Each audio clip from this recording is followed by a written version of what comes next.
Mateo, ang henyo. Credit to the author. M1241-50. Ang mga pangalan po na nandito ay galing sa mga name generator. Kung meron man pagkakatulad sa mga pangalan ng tao o lugar at pangyayari, ito ay tunay na hindi sinasadya. Hoy, nandito na ang taong Nagel iligtas sa iyo, tumingin si Mateo kay Chunie at sinabing may ngiti na hindi naman talaga isang ngiti. Sa wakas ay nagkaroon na ng kaunting kinang ang mga matang walang buhay ni Chunie. Lolo. Dali, iligtas mo ako, Lolo. Nakita ni Chunie si Yanlong at halos ginamit niya ang lahat ng lakas ng katawan niya para sumigaw. Nang makita ni Yanlong na ligtas at maayos ang kanyang apo, saka lamang bahagyang kumalma ang kanyang puso. Pero agad, ang tingin niya kay Mateo ay napuno ng intensyong pumatay. Ang batang lalaking ito ay talagang nangahas na pukawin ang kamahalan ng apat na simbolo ng mga banal na hayop. Ano ito kung hindi ito naghahanap ng kamatayan?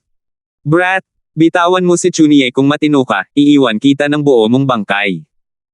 Galit na sabi ni Yanlong kay Mateo. Hindi mapigilan ni Mateo na matawa nang marinig niya. Kaya ba nanatili ng matagal ang matandang ito sa loob ng kulong na ito, para hindi man lang malaman ang mga nangyayari sa mundo? Ganito ba ang paraan mo ng paghingi ng tulong sa isang tao?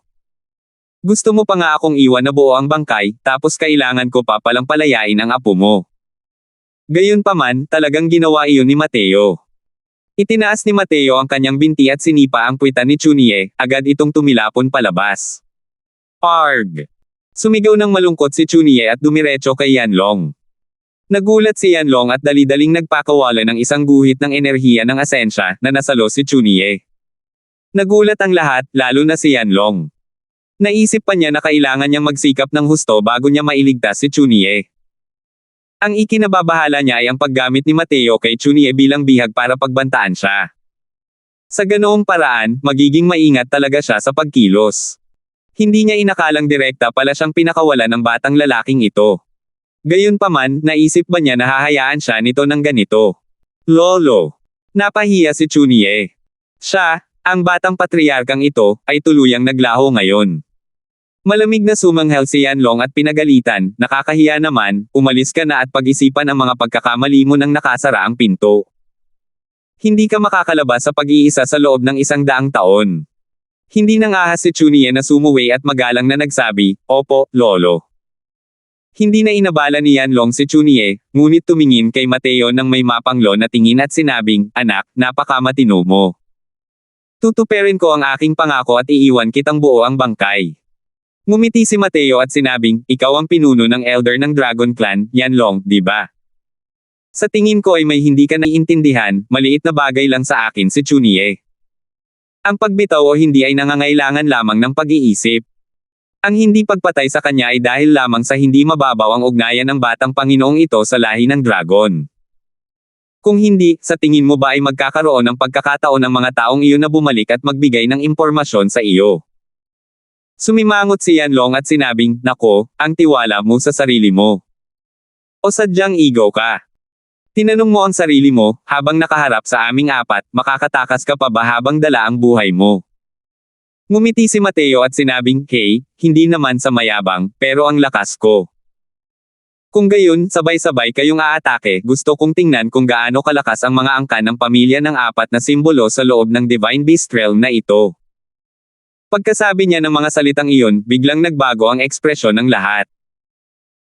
Ang kaayusan sa loob ng Divine Beast Realm na ito, bukod sa Patriarch na nasa isang saradong liblib na lugar sa buong taon, pati na rin ang matandang ninuno na hindi pa nagpapakita ng kanyang mukha noon, ay ang apat na punong elder na ito bilang pinuno.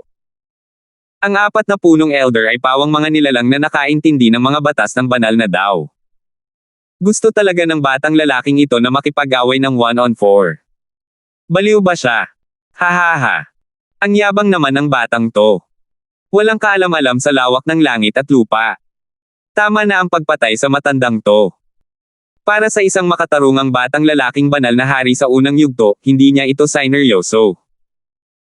Pagkatapos magsalita, humakbang siya paarap at inihagis ang isang palad, nagpabagsak sa mga bundok at nagpabaligtad sa mga dagat. Na mapangwasak sa langit ng nakakulong na dragon. Ngumiti muli si Mateo. Gusto ba ni na Grand Completion Spirit Rank Coiling Dragon Heaven Devastating Palm at Yanlong na harapin si Mateo gamit ang move na iyon? Gamit ang eksaktong parehong galaw, ang Coiling Dragon Heaven Devastating Palm ni Mateo ay lumabas na may kasamang isang alulong. Ang parehong Grand Completion Spirit Rank. Isang palad ang pinakawalan, agad na nagbago ang kulay ng hangin at mga ulap. Boom! Lumipad pa atras si Yanlong. Hindi niya natiis ang lakas ng palad ni Mateo, at samuka ng isang subo ng dugo. Ang pag-unawa sa mga batas ng Divine Rank at pag-unawa sa Divine Rank Dragon Wave ay dalawang magkaibang konsepto. Ang mga angkan ng pamilyang apat na simbolo ay mga minamahal ng langit at lupa at may sarili silang Dao. Ang mga teknik sa pakikipaglaban ng lahi ng dragon ay ibang-iba talaga ang pagkakaintindi sa Dao. At ang Dragon Wave ay ang amplitude na pinasigla ng Dragon Race Bloodline Power, ang medium upang mailabas ang martial technique. Ang mga teknik sa pakikipaglaban ng lahi ng dragon, kasama na ang boses ng Diyos ng dragon sa loob, ay pinakawalan kasabay ng alon ng dragon. Kung ang Dragon Wave ni Mateo ay Spirit Rank lang, ang kanyang Voice of the Dragon God ay hindi rin magkakaroon ng ganitong kakila-kilabot na kapangyarihan. Bukod pa rito, ang pag-unawa ni Mateo sa martial Dao ng lahi ng dragon ay matagal nang umabot sa napakataas na antas sa ilalim ng patnubay ni Long Teng. Ang kanyang pagkakaintindi sa Coiling Dragon Heaven Devastating Palm ay higit na mataas kaysa kay Yanlong. Natulala ang mga nakababatang estudyante. Kinuskos nila ang kanilang mga mata, hindi makapaniwalang nakatingin sa eksenang nasa harap nila. Hindi naman, di ba? Ang Coiling Dragon Heaven Devastating Palm ng isang tao ay mas malakas pa talaga kaysa sa kay Head Elder. Dati niyang ginamit ang galaw na ito para talunin si Young Patriarch, akala ko pa nga ay iyon na ang kanyang limitasyon. Hindi ko inaasahan na ang kanyang Coiling Dragon Heaven Devastating Palm ay kapantay pala ng Head Elder. Hindi nakakapagtaka na nang ahas siyang maging mayabang. Lumalabas na mayroon talaga siyang kapital para maging mayabang. Sa gitna ng karamihan, naisip ni Zinlong na ang pagdating ng Head Elder ay tiyak na makakatulong sa kanya na alisin ang kanyang dating kahihiyan. Hindi niya inaasahan na ang walang talo na punong elder sa puso niya ay natalo pala ng ganito. Kung maaalala noon, hindi rin ganoon kalaki ang agwat sa pagitan nila ni Mateo. Pero ngayon, kaya na siyang tusukin ni Mateo hanggang mamatay gamit ang maliit na daliri niya. Siya na palaging nagmamagaling na maging isang henyo, sa wakas ay alam na ang tinatawag na hiya sa sarili niyang kawalang galang. Tumingin si Yanlong kay Mateo nang may pagtataka at sinabi ng may hindi kapani-paniwalang gulat, "Ikaw. Paano mo nalaman ang tungkol sa Coiling Dragon Heaven Devastating Palm? Ito ang sikreto ng aking Dragon Clan na hindi maaaring ilipat. Ikaw. Ito ang parusang kamatayan. Parusang kamatayan. Sino ang nagpapataw ng parusang kamatayan? Ikaw." Hindi mapigilan ni Mateo ang pagtawa kahit nagalit siya habang sinasabi niya ito. Natigilan ang mga pinuno ng apat na angkan nang marinig nila iyon. Oo, ang mga salitang to na dating normal lang, ay tila nakakatawang marinig sa oras na ito. Sa mundong ito, ang malakas ang palaging humahatol sa mahihina ng kamatayan. Ngayon, malinaw na ganoon kalakas si Mateo. Nalungkot ang mukha ni Yanlong, at sinabi niya, natulala pa rin para saan. Sama-sama tayong sumalakay. Gusto kong makita kung gaano kalakas ang batang ito. Naging seryoso ang mukha ng tatlong iba pang pinuno ng mga elder, at nang walang kahit kaunting pag-aalala, sabay-sabay silang sumalakay. Apat na dakilang pinuno ng elder ang sabay-sabay na sumugod, ang kaguluhang dulot nito ay talagang nakakagulat. Pero ang ikinagulat ni Mateo ay ang pagtutulungan ng apat na taong ito sa martial techniques ay nakalikha ng isang uri ng ugong. Asul na dragon, puting tigre, ibong mapula-pula, itim na pagong. Apat na multo ng mga banal na halimaw ang sabay-sabay na lumitaw at talagang pumukaw ng ugnayan sa langit at lupa. Naging seryoso ang ekspresyon ni Mateo at hindi na naglakas loob na maliitin ito. Agad na bumukas ang Domain of Sword, lumiit sa radius na 10 talampakan. Kasabay nito, ang Black Tortoise Treasure Body Divine Art ay umikot ng buong lakas, isang liwanag na parang dilaw na lupa ang bumalot sa kanyang katawan. Boom! Sa ilalim ng gulat ng mga titig ng apat na dakilang pinuno, malakas na tinanggap ni Mateo ang suntok na ito. Kahit na ang kapangyarihan ng ataking ito ay walang kapantay na nakakatakot, kumpara sa Starburst Grand Art ng tatlong dakilang Fiend God, ito ay higit pa sa isang magnitude na mas mababa. Hindi gumalaw kahit 1 pulgada si Mateo. Ito. Paano ito posible? Nadama ng 4 na punong elder na ito ay masyadong katawa-tawa. Ngumiti si Mateo ng may bahid ng ngiti, hindi ko inaasahan na ang mga teknik sa pakikipaglaban ng 4 na simbolo ng mga banal na halimaw na pinagsama-sama ay makakagawa ng ganitong lakas. Ang totoo, masyadong mahina ang lakas mo. Dahil sa mga sinabi ni Mateo, naging napakapangit ng ekspresyon ng 4 na pinunong elder. Silang 4 ay nasa pinakamataas na antas na ng Divine Beast Realm. Ang isang magkasanib na pag-atake ay hindi talaga kayang pumutol kahit isang hibla ng buhok ng batang ito sa harap nila. 1242. Biglang may naisip ang pinuno ng Black Tortoise Clan at sumigaw sa gulat, ikaw. Ngayon lang, iyan pala ang Black Tortoise Treasure Body Divine Art. Kanina, malinaw niyang nakita ang isang patong ng dilaw na liwanag na parang halo sa katawan ni Mateo. Ang ganitong uri ng katangian ay kapareho ng nawawala ng Black Tortoise Treasure Body Divine Art ng Black Tortoise Clan. Kung wala ang paunang pagbabante ng Coiling Dragon Heaven Devastating Palm noon, malamang na hindi maglalakas loob na isipin ito ng elder na may itim na ulo ng pagong.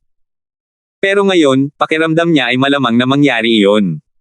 Ngunit labis na nagulat si Yanlong at sinabing, Kang Yu, anong kalokohan ang pinagsasabi mo?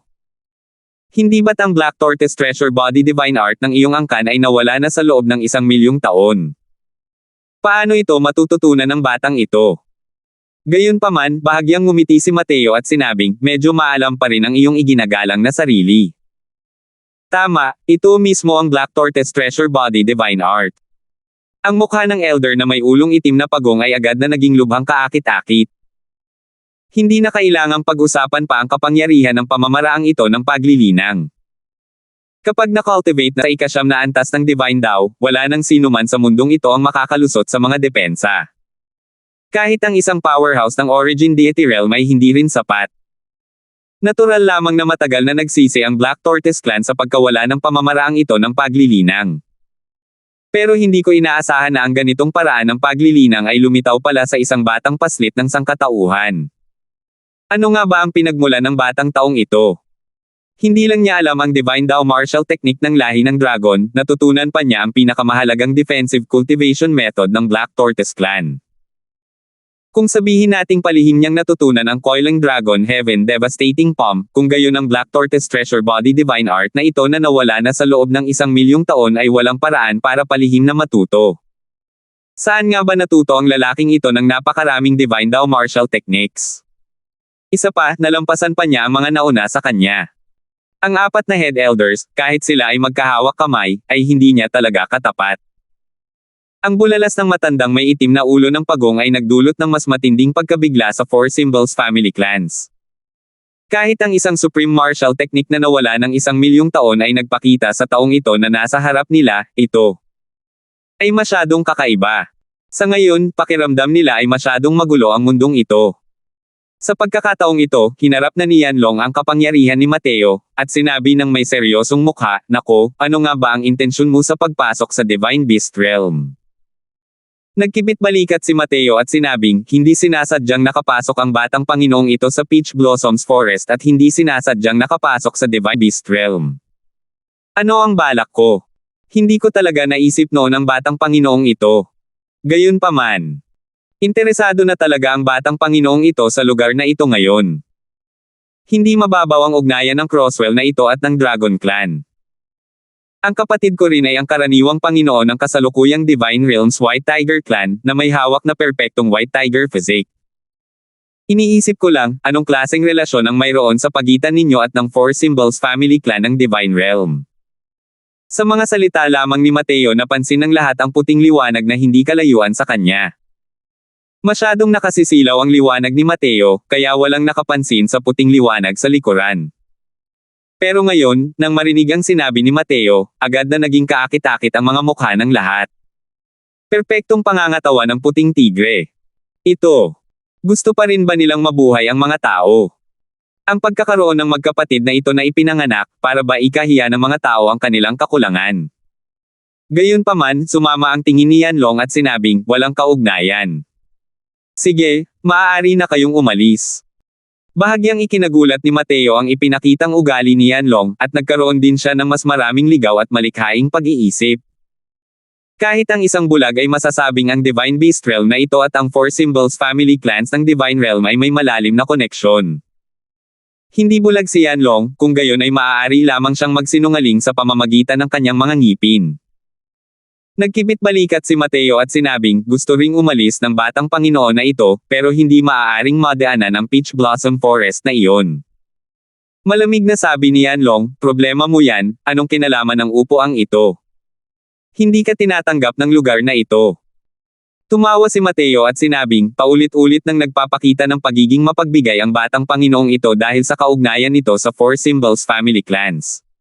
Maaari kayang talagang iniisip ninyong madaling apihin ang batang Panginoong ito. Isang nakakapangilabot na aura ang dahan-daang lumabas.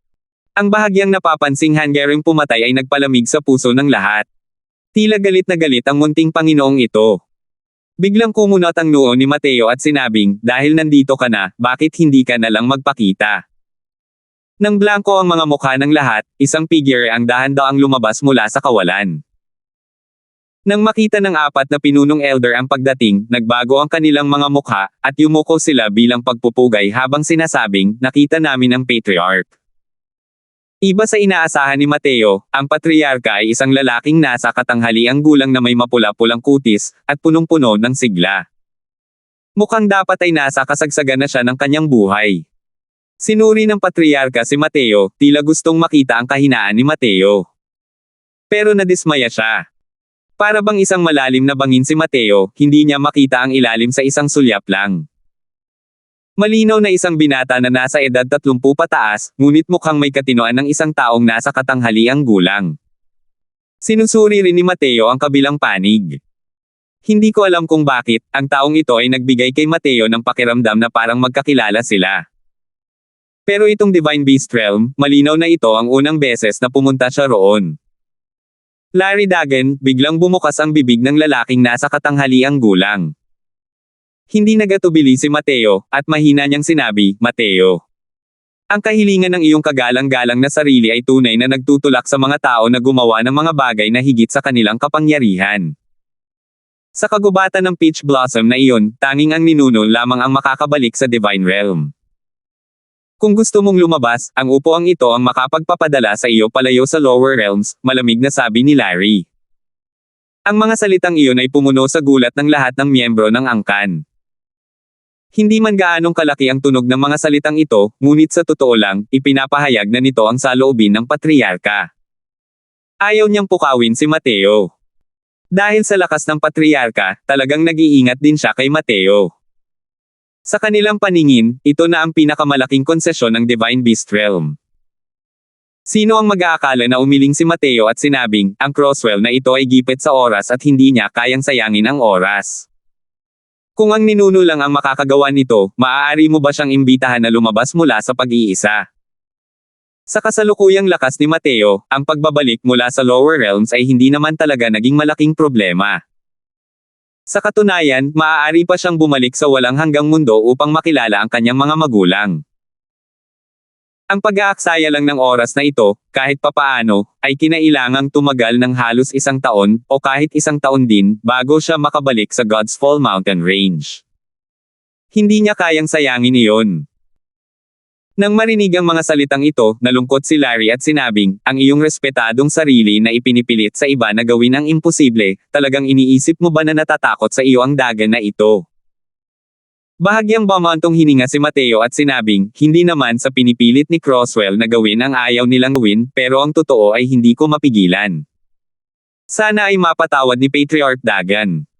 Biglang kumawala ang aura sa katawan ni Larry. Isang nakakatakot na presyon ng dragon ang agad na tumama kay Mateo.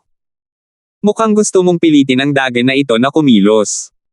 Pero tila walang kaalam-alam si Mateo at malamig na sinabi, hindi kita pinipilit na kumilos. Kung ang ninuno lang talaga ang makakagawa nito, ang Crosswell na ito lang ang makakapagtulak sa kanya palabas. Sus Mariosep. Huminga ng malalim ang lahat. Ito ay talagang masyadong mayabang, di ba?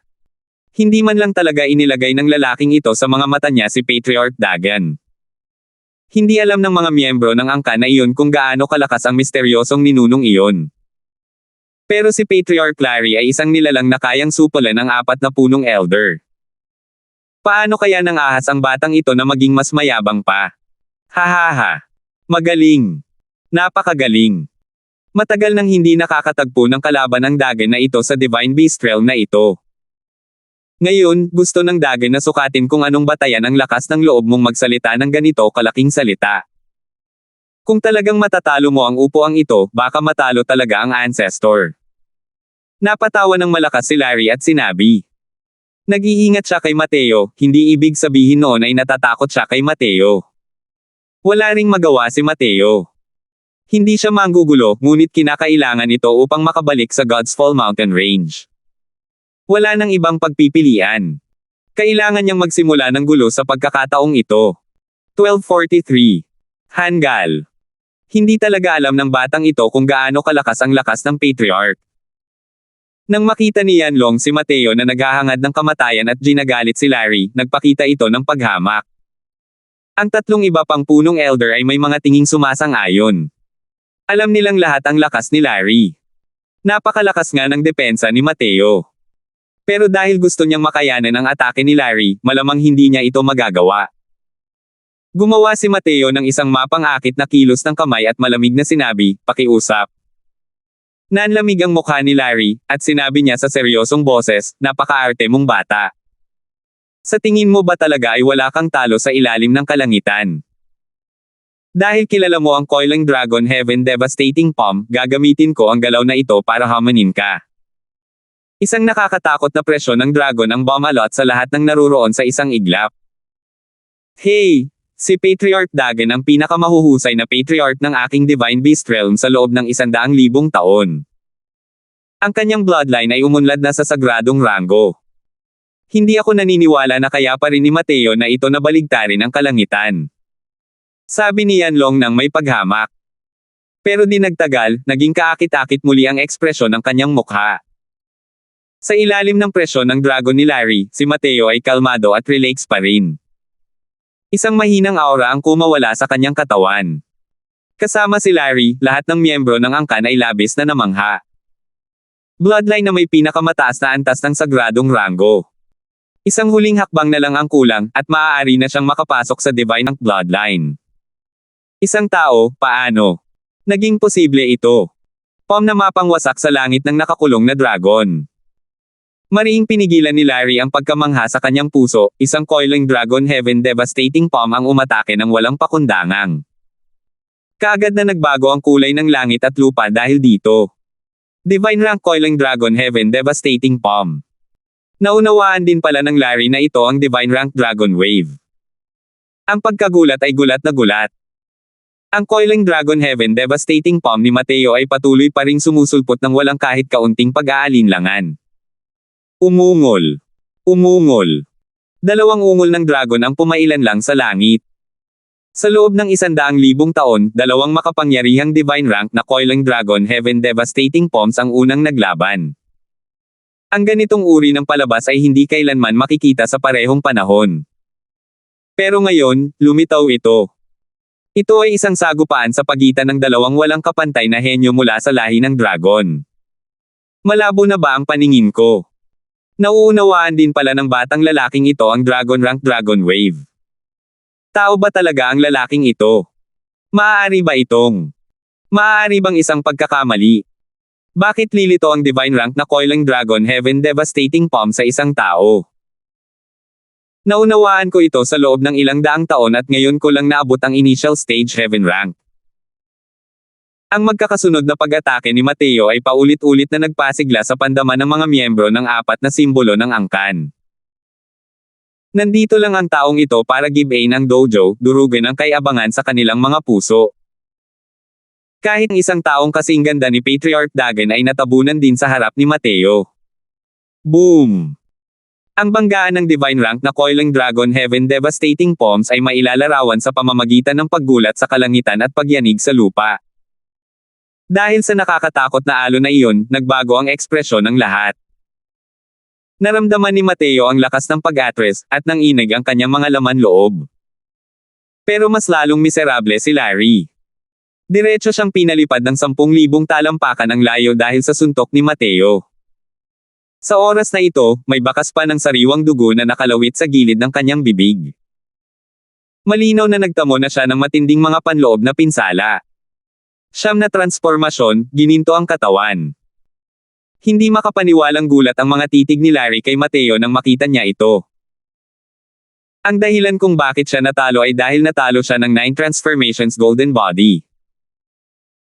Huwag mong tingnan kung gaano kaliit ang 9 transformations golden body ni Mateo, hindi dapat maliitin ang compounding ng martial techniques nito. Tutal, ito ang malalaman na katawan na tanging mga powerhouse ng deity realm lamang ang maaaring magkaroon. Malamig na sabi ni Mateo, gusto lang bumalik nitong si Crosswell sa God's Fall Mountain Range, huwag na kayong masyadong magpilit.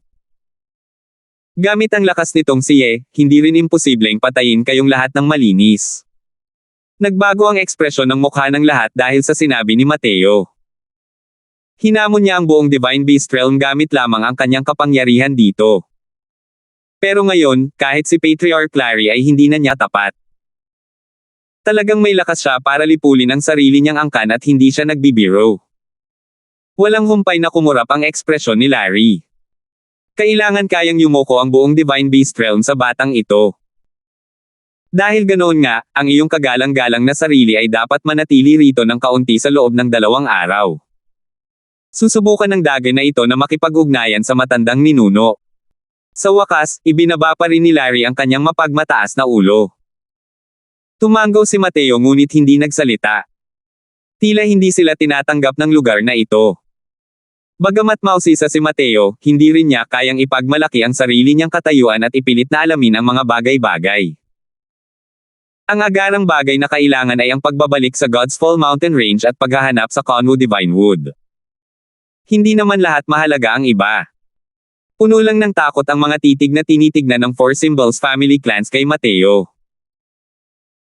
Lalo na iyong mga nakababatang miyembro na sumigaw at nakipagtalo kay Mateo dati, noon lang nila nalaman kung gaano sila kamangmang sa kalawakan ng langit at lupa. Kung talagang gusto silang patayin ni Mateo, isusuko na nila ang kanilang buhay kahit gaano pa karami ang mayroon sila. Ganito lang, pansamantalang nanatili si Mateo sa angkan ng mga dragon. Parang bawal na lugar lang ang tirahan niya. Lahat sila ay nanatiling malayo, walang lakas ng loob na lumapit sa kanya. White Light, ano sa tingin mo? Tanong ni Mateo kay White Light pagkatapos niyang makaupo. Dati, hindi nagsasalita si White Light sa simula pa lang na ibang-iba sa estilo niya. Alam ni Mateo na tiyak na may mga ideya si White Light. Kuya, hindi ko rin maintindihan. Parang may pamilyar na pakiramdam ako sa lugar na ito. May pambihirang malalim na pagmumuni-muni si White Light. Tumaas ang kilay ni Mateo at sinabing, hindi naman nakakapagtaka na ganito ang nararamdaman mo, pero bakit ganito rin ang nararamdaman ko? Tumingin si White Light kay Mateo nang may pagkamangha at sinabing, ito ay magiging ang mga pagitan ng mga bloodline, tama ba? Sa tingin ko, ang mga bloodline ng lahi ng demonyo sa Divine Beast Realm ay mas puro pa kaysa sa labas ng mundo. Ang lakas ng mga lahi ng demonyo rito ay higit pa sa isang antas na mas malakas kaysa sa labas ng mundo sa kabuuan. Umiling si Mateo at sinabing, maaaring totoo ang pahayag na ito para sa iyo, ngunit hindi ito lubos na makatuwiran para sa akin. Noong pumasok ako sa angkan ng mga dragon sa Divine Realm, hindi pa ako nakaramdam ng ganitong uri ng pakiramdam noon. Ngunit pagdating ko rito, may pakiramdam na hindi ko maipaliwanag ng malinaw o maintindihan. Kakaiba. Napaisip si White Light at sinabing, Kuya, noong pumunta ako sa Dark Forest, pakiramdam ko ay may tumatawag sa akin. Ngayon, pagpasok ko rito, mas lumakas pa ang pakiramdam na ito. Sabi ko, kaya ba akong lumabas mula rito? Ngumiti si Mateo nang marinig iyon at sinabing, paano nangyari iyon? Noong nakilala kita, tier 1 ka pa lang, at tier 2 pa lang ang nanay mo. Maliban na lang kung hindi iyon ang tunay mong ina. Sa tingin mo ba ay makakalabas ang isang tier 2 demonic beast mula rito? Hindi napigilan ni White Light na mapalunok nang marinig iyon at naramdaman din niyang masyado siyang nag-iisip. Sa pagitan ng madilim na kagubatan at walang hanggang kagubatan, ang dalawa ay pinaghihiwalay pa rin ng rehiyon ng Diyos na ipinagbabawal na demonyo. Paano kaya makakalabas ang isang tier 2 demonic beast? Bukod dito, ang ina ni White Light ay isa lamang ordinaryong demonyong halimaw. Marahil ay mayroong bakas ng lahi ng Divine Beast, ngunit mahina na ito hanggang sa punto na maaari na itong baliwalain. Sa pagkakataong ito, biglang bumukas ang bibig ng Megan na hindi nagsalita at sinabing, "Kuya Mateo, para sa akin ay hindi rin naman imposible." Nagliwanag ang mga mata ni Mateo, at nagtanong, "Anong ibig mong sabihin?" Sabi ni Megan, "Kuya Mateo, hindi ba't mahirap ding mahanap ang atavism dragon soul mo sa loob ng 1,000,000 taon? Ibig sabihin, sa loob ng 1,000,000 taon na ito, ikaw lang ang may ganitong uri ng banal na kaluluwa. Kung gayon, hindi ba't isa itong penomeno ng atavismo?" Bagamat manipis ang lahi ng ina ni White Light, marahil ay nagmula ang kanyang ninuno sa lugar na ito. Ang mga salita ni Megan ay nagpalalim sa pag-iisip ni na Mateo at White Light. 1244. "Ninuno, alam mo na ang nangyari noong isang araw, di ba?" Nakatayo si Larry sa labas ng isang kuweba, nakahawak ang mga kamay sa tagiliran. Malinaw na magalang siya sa matandang ninuno sa loob ng kuweba. Pagkaraan lamang ng mahabang panahon ay saka lamang lumabas mula sa loob ng kuweba ang isang tinig na tila nakaranas ng maraming pagbabago ng buhay. "Sinisi mo ba ako kung bakit hindi ako kumilos?" Nagbagong ekspresyon ni Larry, at dali-dali niyang sinabi, "Huwag kang maglakas loob, Larry. Huho, kahit gumawa ako ng hakbang, baka wala rin akong magawa sa kanya," sabi ng matandang boses na iyon. Nanginig ang buong katawan ni Larry, ang kanyang mga mata ay nagpapakita ng gulat habang sinasabi niya, "Ito. Paano ito nangyari? Kung buo lang ang heavenly daw, natural lang na kasing dali lang ng pagbelang ng kamay ko para lipulin siya. Pero sa ngayon, ang Diyosang ito ay isa lamang medyo mas malakas na Divine King Powerhouse, iyon lang. Sa mundong ito, maaaring walang sino man ang may kakayahang manalo sa akin." Tinawag ng matandang boses na iyon ang sarili niyang Diyos na ito. Ang matandang ninuno ng Divine Beast Realm na ito ay isa palang tunay na makapangyarihang nilalang sa Deity Realm.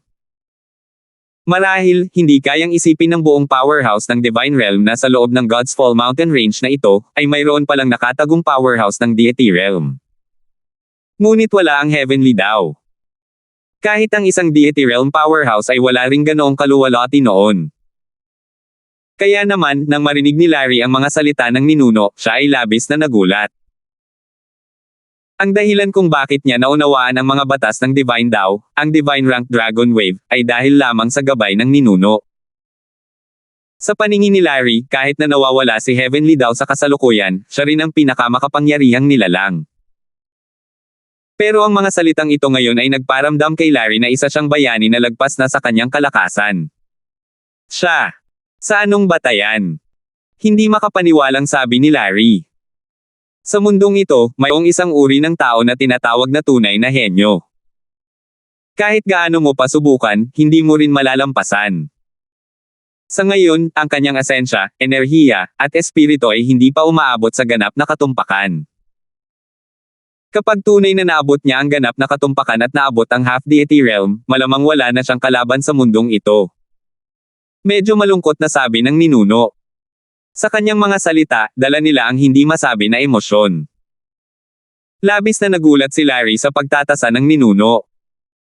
Ano ang tawag noon, kahit anong pilit mo, hindi mo rin malalampasan. Hay! Bumalik ka na. Sabihin mo sa kanya, palalayasin siya ng Diyos na ito, mahabang buntong hininga ng ninuno. Umalis si Larry na malungkot. Hindi niya nga alam kung paano siya nakaalis. May isang taong kasing talentado niya na nakarinig ng ganoong pagsusuri. Dahil dito, hindi niya ito matanggap. Pero hindi talaga niya magawang pabulaanan. Mas bata ang edad ni Mateo kaysa sa kanya, pero ang lakas niya ay unti-unti na siyang nalalagpasan. Maaari kayang mayroon pa ring mas nakakakumbinsi kaysa rito. Pagkaalis ni Larry, isang boses ng babae ang umalangaw-ngaw sa loob ng kuweba. Sa ngayon, pinagsisisihan mo ba ang mga ginawa mo noon? Oo. Hindi ko inaasahan na. May mga pagkakataon din na nagkakamali ako sa paghatol ng matandang ito.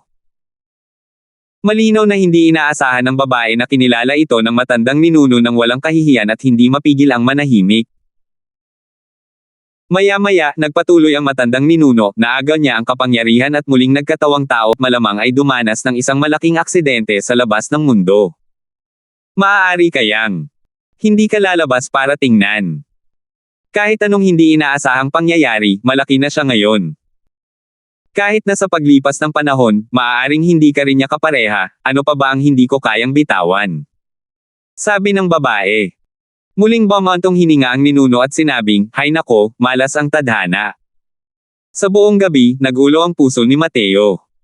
Kung normal lang sana iyon, hindi na niya kailangang gumawa ng kahit ano at makakapag-meditate na sana siya. Pero ngayon, hindi niya iyon magagawa kahit anong mangyari. Hanggang lampas hating gabi lang nakatulog si Mateo. Sa oras na ito, ang kanyang banal na kaluluwa ay naging isang asul na dragon at lumabas mula sa kanyang katawan. Matapos umalis ang kaluluwa ng dragon sa katawan, paikot-ikot itong lumipad patungo sa kuwebang iyon. Ngunit pagdating sa labas ng kuweba, natuklasan ni Mateo na sa loob nito ay bahagya lamang naglalabas ng isang malakas na alon. Matagal siyang umikot sa bungad ng kuweba bago tuluyang bumalik sa kanyang katawan bago magbukang liwayway. "Kuya Mateo! Kuya Mateo! Ayos ka lang ba?" Narinig ang sigaw ni Megan sa may tenga niya. Biglang nagising si Mateo. Natatakpan siya ng pawis, at tila hinaila palabas ng tubig ang buong katawan niya. "Nananaginip ba ako? Teka, hindi ito panaginip. Kakaiba talaga ang kuweba na yan." Bulong ni Mateo sa sarili. Naguguluhan ang tingin ni Megan at nagtanong ng may pagtataka, "Anong kuweba?" "Kuya Mateo, anong pinagsasabi mo?" Hinaila ni Mateo si Megan at lumabas. Habang naglalakad sila, sinabi niya, "Sumama ka sa akin para maghanap ng kuweba." Tinawagan ng dalawang tao si White Light at aalis na sana sa angkan, ngunit pinigilan sila ni Larry.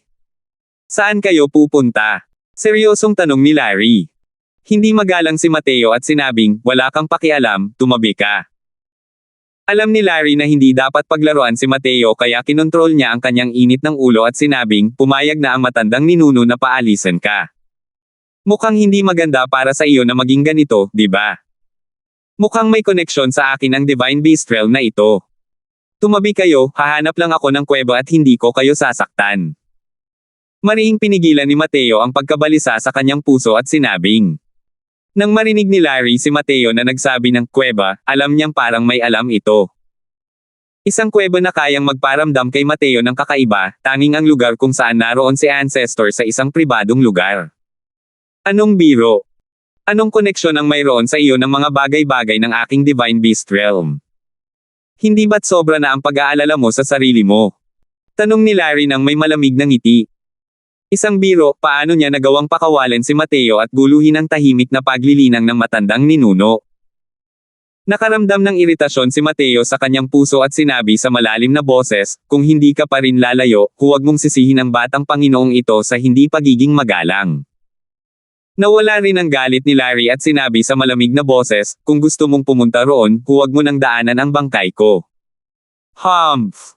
Kung ganoon, mapipilitin akong masaktan. Hindi na nagsalita pa si Mateo. Itinaas niya ang kanyang kamay, at ito ay isang Coiling Dragon Heaven Devastating Palm. Hindi nagpigil si Mateo ng kahit kaunting pag-atake sa palad na ito. Sa sandaling umatake siya, ginulat nito ang kalangitan at niyanig ang lupa. Nagbago ang ekspresyon ni Larry at tanging Coiling Dragon Heaven Devastating Palm lamang ang kanyang naitulong. Hindi man lang ikinagulat ang resulta. Nang magtagumpay ang isang palad ni Mateo, wala na siyang balak na manatili, dinala niya sina Megan at White Light at sumugod palapit. Ikinabahala ng palad na ito ang mga miyembro ng angkan. Sunod-sunod na nagtakbuhan palabas ang mga tao ngunit natuklasan nilang matagal nang wala si Mateo. Kahit si Patriarch Larry ay hindi kayang pigilan si Mateo, sino pa ba ang makakapigil sa kanya? Sinundan ni Mateo ang pakiramdam ng paglabas ng kanyang banal na kaluluwa sa katawan kagabi at hindi nagtagal ay natagpuan niya ang kuwebang iyon. Nang makita ang kuwebang ito, medyo nabalisa at nataranta ang damdamin ni Mateo. Ito ang kuweba, eksaktong kapareho ng panaginip ko. Sabi ni Mateo. Kuya Mateo, anong sikreto ang nasa loob ng kuweba na ito? Tanong ni Mega na may pagtataka.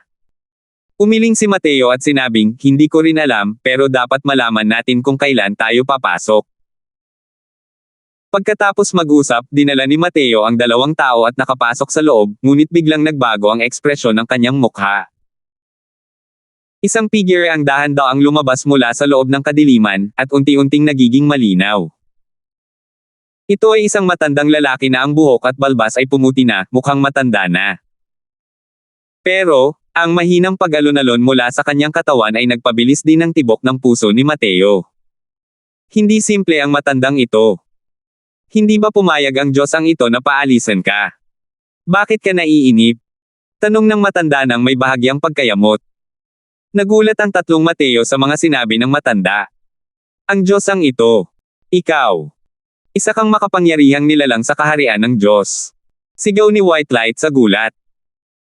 Tumawa ng may pangungutya ang matanda at sinabing, Kuho, ang makapangyarihang deity realm. Matagal na panahon na iyon. Ngayon lang. Maituturing na kalahating Diyos. 1245. Sa sandaling lumitaw ang matandang lalaking ito, naramdaman ni Mateo ang isang mapanganib na aura na tumama sa kanya. Ang ganoong klase ng pakiramdam ay parang pagharap kay Lian Fang. Ang unang naramdaman ni Mateo na malakas ang dating ng matandang lalaking ito. Napakalakas. Gayunpaman, habang papalapit siya sa kuwebang ito, mas bumibilis ang tibok ng puso ni Mateo. Ngayon, pakiramdam ni Mateo ay halos tumalon palabas ng lalamunan niya ang puso niya. Ang ganitong pakiramdam ng tibok ng puso ay talagang hindi ibinigay sa kanya ng matandang lalaking ito. Mateo, huwag kang maging hambog. Sa oras na ito, si Larry, pati na rin ang mga pinuno ng 4 na angkan, ay sumugod din papunta rito. Hindi talaga sila maabala ni Mateo. Sa ngayon, ang gusto lang niyang puntahan ay ang kuwebang iyon. Senyor, walang balak manggulo si Mateo, gusto ko lang pumasok sa kuweba na ito para tingnan, pinapayagan ba? Pilit na pinakalma ni Mateo ang kanyang emosyon at gumamit ng tonong parang nakikipagtalo para kausapin ang matandang lalaki. Ito ang lugar na pinag-iisahan ng matandang ito. Wala nang ibang lugar. Bukod pa rito, hindi ba't sa tingin mo ay bastos ang paghiling mo ng ganito? Malamig na sabi ng matandang lalaki. Pinag-isipan ito ni Mateo at sinabing, alam ni Junior na medyo bastos ang ginawa niya, pero may dahilan si Junior kung bakit kailangan niyang pumasok. Kung sakaling lumabag ito ng kaunti sa pagtanggap ni Senior, handa si Junior na magbayad pagkatapos. Sa nakalipas na buhay at sa buhay na ito, mahigit 500 taon, hindi pa nagkaroon si Mateo ng ganito kalakas na pagnanais na pumasok sa isang lugar noon. Sigurado siyang may malaking koneksyon sa kanya ang kuwebang ito. Anong biro? Paano mo napapabayaang lapastanganan ang liblib na lugar ng matandang ninuno? Malamig na sabi ni Larry. Sumulyap si Mateo sa kanya at walang pakialam na sinabi, wala kang pakialam dito, hindi ikaw ang magsasalita. Ikaw. Nag-aalab sa galit si Larry. Sumenyas ang matandang ninuno kay Larry na tumigil sa pagsasalita at tumingin kay Mateo habang malamig na sinabi, kaibigan, maraming sekreto ang aking 4 Symbols family clan sa loob ng kuweba. Taglay mo ang asul na dugong dragon, normal lang din ang pagkakaroon ng resonance. Kung ikaw ay kabilang sa lahi ng dragon, hindi rin imposible para sa matandang ito na papasukin ka. Pero tao ka lang. Bahagyang nanliit ang mga mata ni Mateo. Ang mga salita ng matandang ninunong ito ay parang walang puwang para sa kritisismo. Bukod pa rito, ang pagtanggi ay napakamakatwiran din. Pero hindi ko alam kung bakit, gusto lang pumasok ni Mateo. Ang ganoong malakas na pahiwatig sa psikolohiya ay sumire sa mga salita ng matandang ninuno. Gumalaw ang palad ni Mateo, at lumitaw ang isang pamalo sa kanyang kamay. Ang malakas na presyon ng dragon na nagmumula sa pamalo ng apoy ay nagpabago sa ekspresyon ng lahat. Sa sandaling ito, ang matandang ninuno na laging kalmado ay tuluyang nawala ng kahinahunan. Sagradong token ng dragon. Noon, kinuha ito ng matandang patriarka, at hindi na ito muling nagpakita. Paano ito lumitaw sa iyong mga kamay? Gulat na sabi ng matandang ninuno. Isantibi mo na lang kung paano ito nasa kamay ko, dahil sinasabi mong may mga sekreto ang Four Symbols Family Clan sa loob ng kuweba na ito, iniisip ko kung mayroon ba akong kwalifikasyon o hindi para makapasok at masuri ito gamit ang Sacred Dragon Token. Malamig na sabi ni Mateo. Walang humpay na kumurap ang mukha ng matandang ninuno. Hindi niya inakalang mayroon pa palang ganito kasagradong bagay si Mateo. Ang pagkakita sa sagradong token ng dragon ay parang pagkakita sa patriarka, kahit siya ay hindi rin kayang suwayan ang mga turo ng mga ninuno.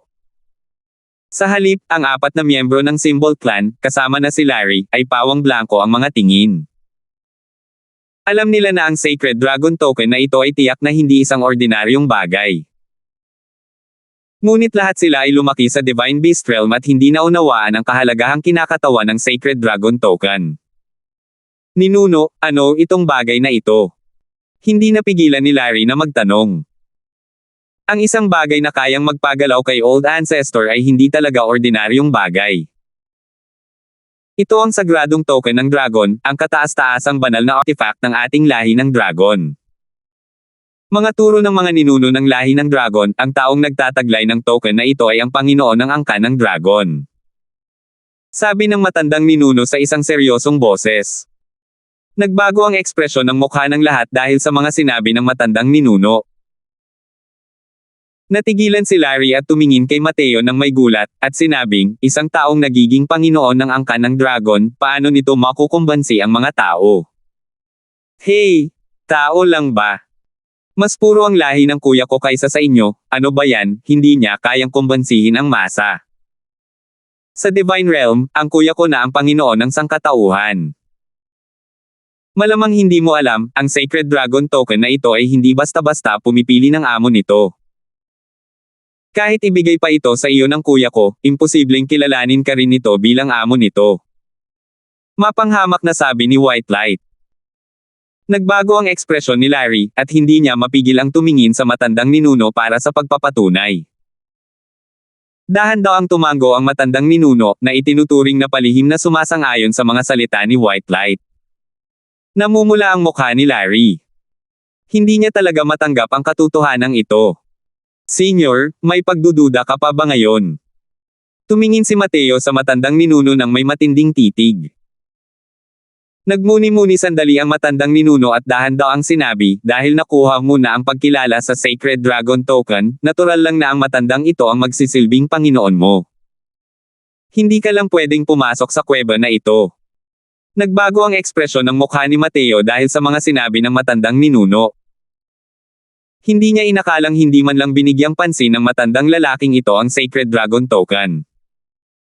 Pero iyon ay dahil mas natitiyak ni Mateo na may sikreto sa loob. Itinabi ni Mateo ang Sacred Dragon Token at malamig na sinabi, sige, nakuha na ito niye. Dahil ganoon nga, makakasakit ng damdamin ang Crosswell na ito. Pagkatapos magsalita, agad na nawala ang figure ni Mateo sa kanyang kinaroroonan. Sining ng mas malawak na teleportasyon. Pero sa pagkakataong ito, may mas mabilis pa sa kanya. Kasabay nito, nawala rin ang figure ng matandang ninuno sa kanyang kinaroroonan. Gayon din, ito ang sining ng mas malawak na teleportasyon. Boom! Sa oras na kinailangan bago lumipad ang mga kislap mula sa isang piraso ng batong pingkian, marahas na nakipagpalitan ng suntok si Mateo sa matandang ninuno sa kawalan, ngunit ang kanyang figure ay nabigla palabas ng kawalan, lumipad ng diretsyo ng 10,000 talampakan bago marahas na pinatatag ang kanyang figure. Ang lakas ng matandang ninunong ito ay tunay ngang nakakatakot at napakalakas. Gayunpaman, hindi napigilan ng matandang ninuno ang determinasyon ni Mateo na pumasok sa kuweba. Pagtaas ng kanyang kamay, ito ay isang Coiling Dragon Heaven Devastating Palm. Hey! Ang kakayahang umunawa ng Divine Rank Dragon Wave sa murang edad, tunay na isang henyo. Pero ang paggamit nito para harapin ang matandang ito ay hindi sapat. Bahagyang ngumiti ang matandang ninuno at kasabay nito ay nagpakawala ng isang Coiling Dragon Heaven Devastating Palm. Isang palad ang pinakawalan, maging ang mukha ni Mateo ay nagbago dahil dito. Boom! Pagkatapos ng isang harapang sagupaan, kahit na napakalakas ng depensa ni Mateo, binugbog din siya ng kabilang panig hanggang sa sumuka siya ng isang malaking subo ng dugo. Ito ba ang lakas ng isang powerhouse sa deity realm? Tunay nga, naaayon ito sa reputasyon nito. Nakakalungkot lang na wala ng divine daw sa ilalim ng langit na ito. Tumawa ng malamig si Mateo, at biglang gumalaw ang Evil Extermination Sword. Fury Espada Fire Lotus. Ang layunin ni Mateo na gumamit ng espada ay lubos na umunlad. Ang Fire Ice Cleansing Sandal Sacred Flame ay hindi maihahambing noon. Ang Fury Sword Fire Lotus na ito ay wala na sa dating kapangyarihan nito. Nang makita ni Larry ang eksenang ito, ang kanyang ekspresyon ay naging napakapangit. Lumalabas na noong kalabanan siya ni Mateo, hindi pa niya nagagamit ang buong lakas niya.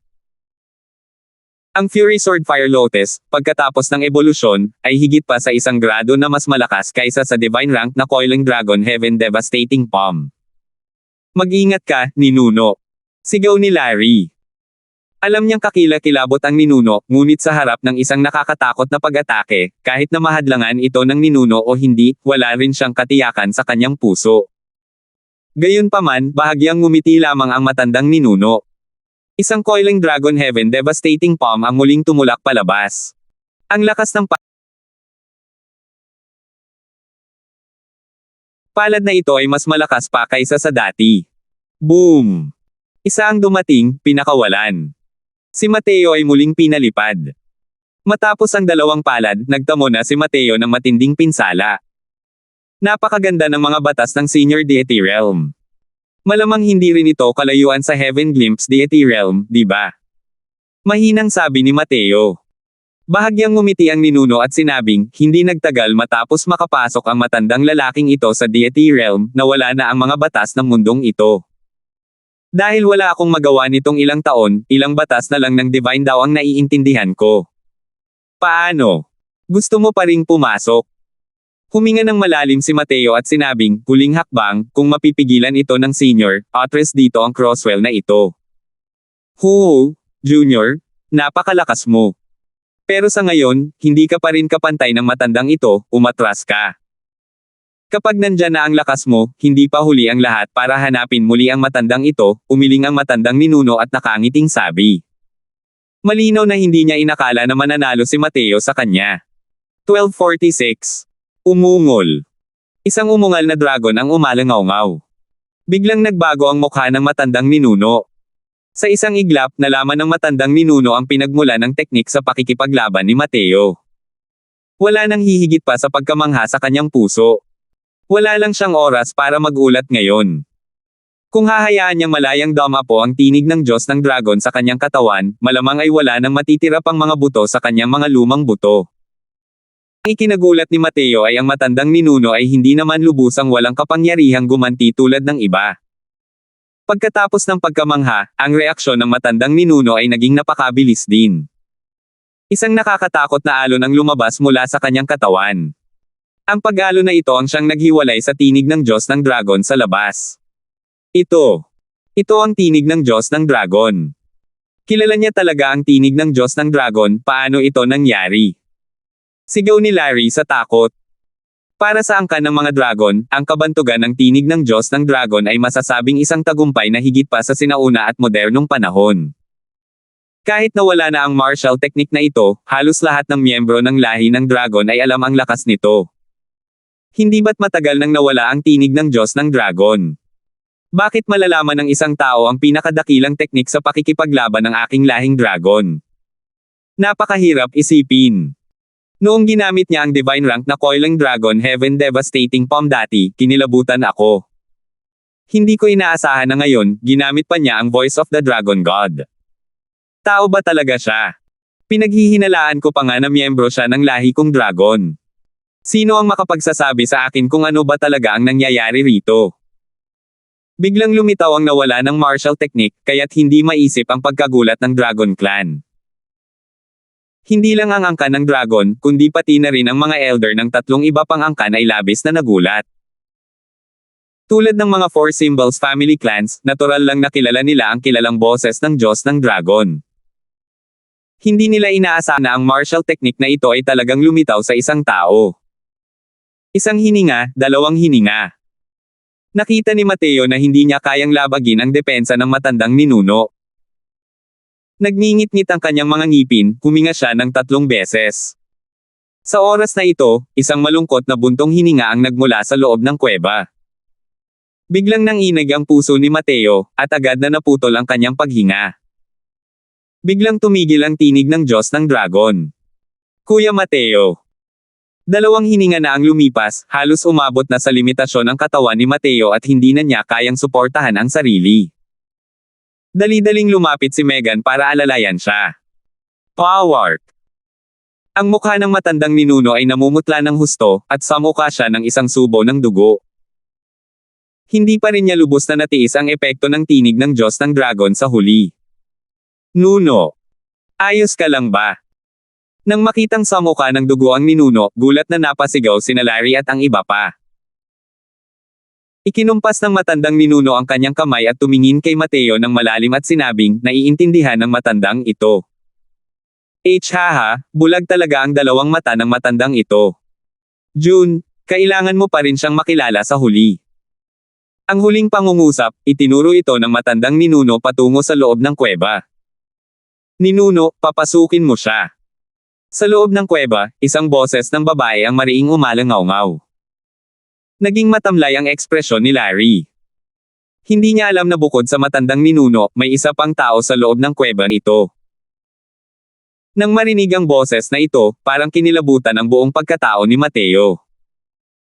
Halatang banyaga sa sukdulang boses, pero sa paraan ng pagkakarinig niya, napakainit.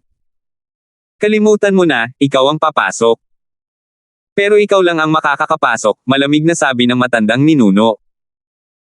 Tumanggaw si Mateo at nagpumiglas na tumayo, at nahihiyang pumasok sa kuweba.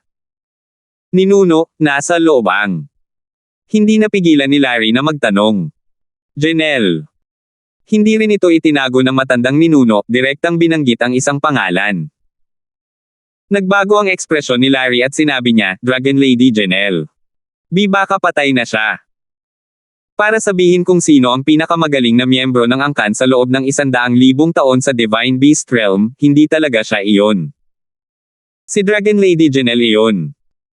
Gumamit lamang si Janelle Dagan ng 1,000 taon at nagil-inang hanggang sa ganap na makumplito ang Tier Sham, at naunawaan ang mga batas ng banal na Dao.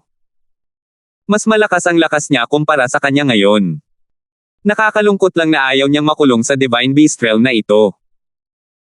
Mahigit 800 taon na ang nakalilipas, nakatakas siya palabas ng Divine Beast Realm at pumasok sa loob ng God's Fall Mountain Range. Mula noon, hindi na siya muling nakita ng mga miyembro ng angkan sa loob ng Divine Beast Realm.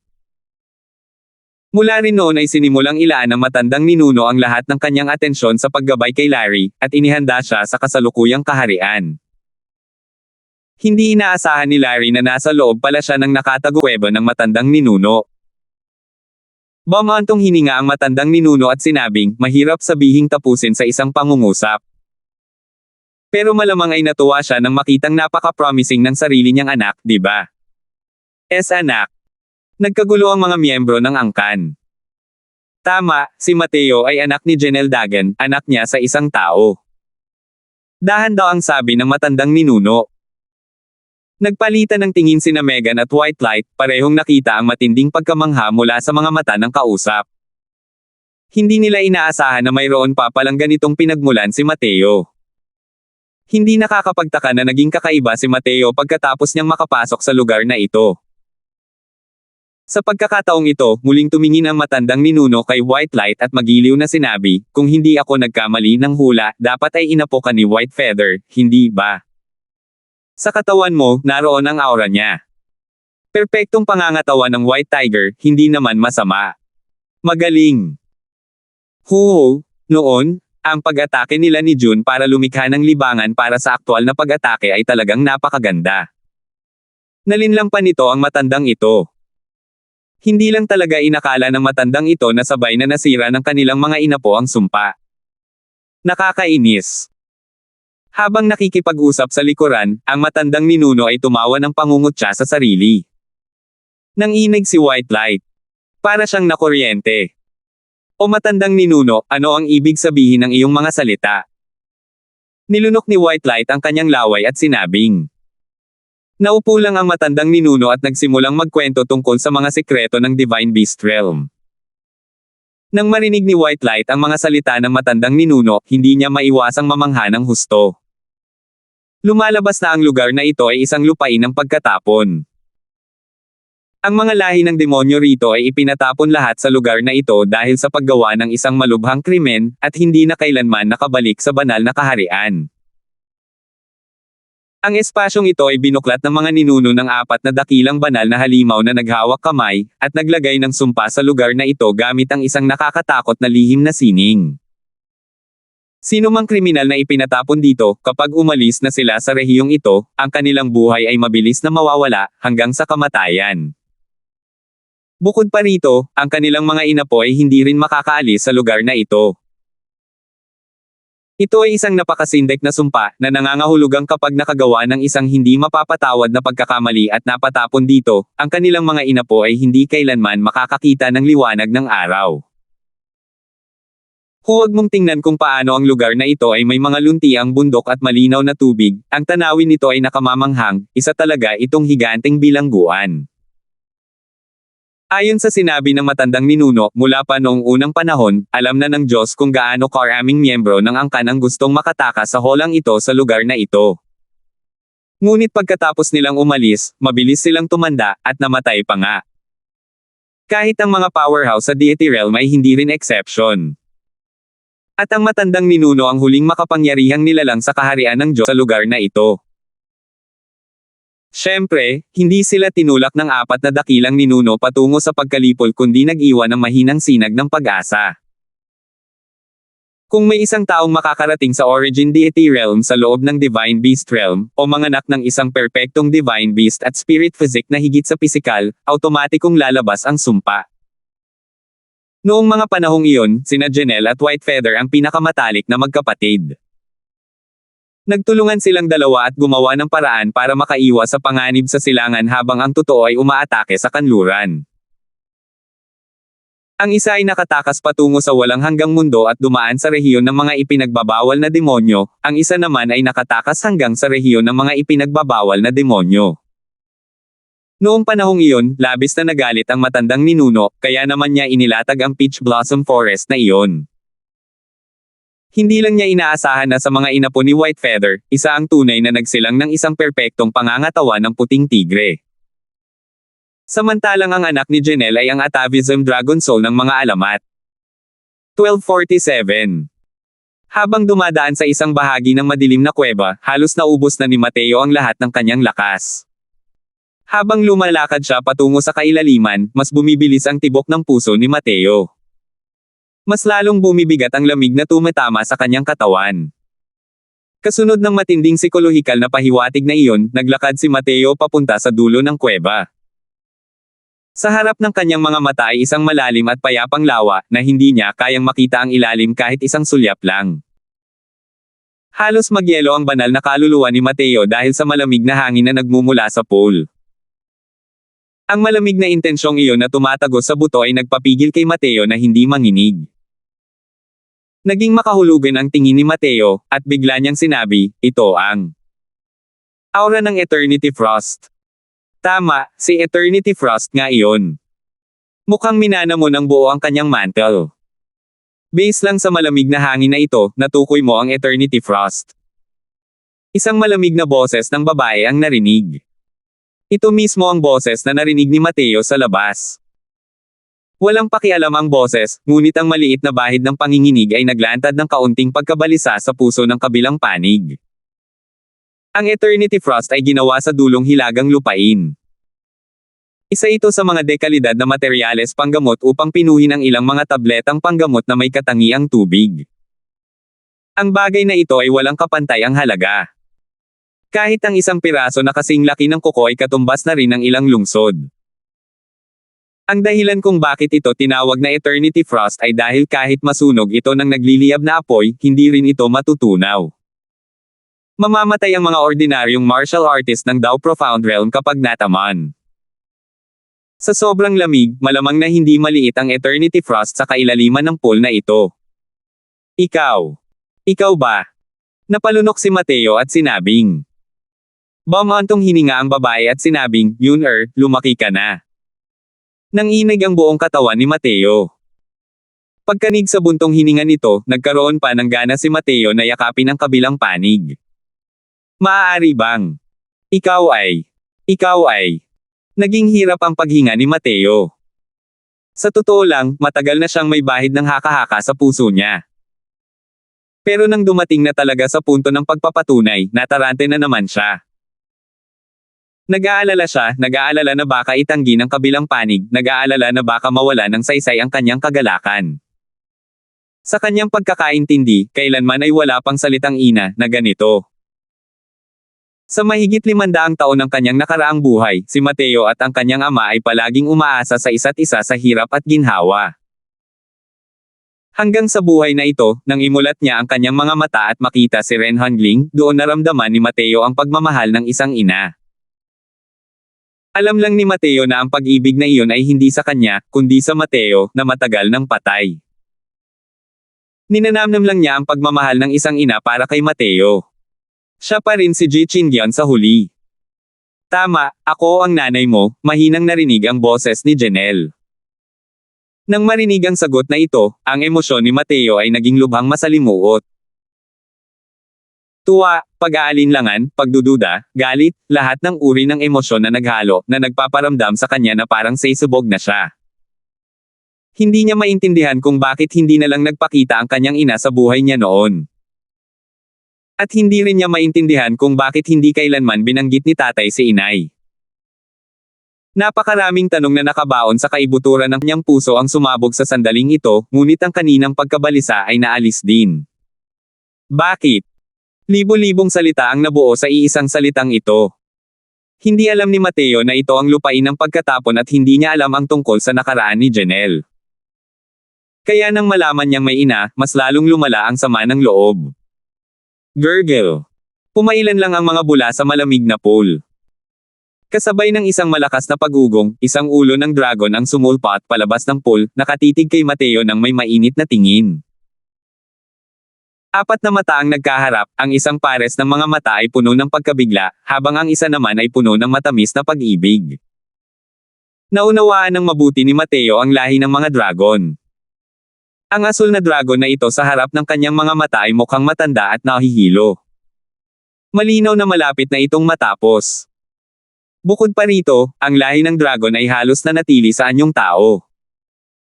Saka lamang nito ipapakita ang orihinal nitong anyo kapag hindi na sapat ang diwa ng demonyo nito para mapanatili ang anyong tao. Ang haklubin at asul na dragon na ito sa harap niya ay ang kanyang ina. Kung ikukumpara sa 500 taon ng kanyang nakaraang buhay, wala pang 600 taon ang kanyang isinilang.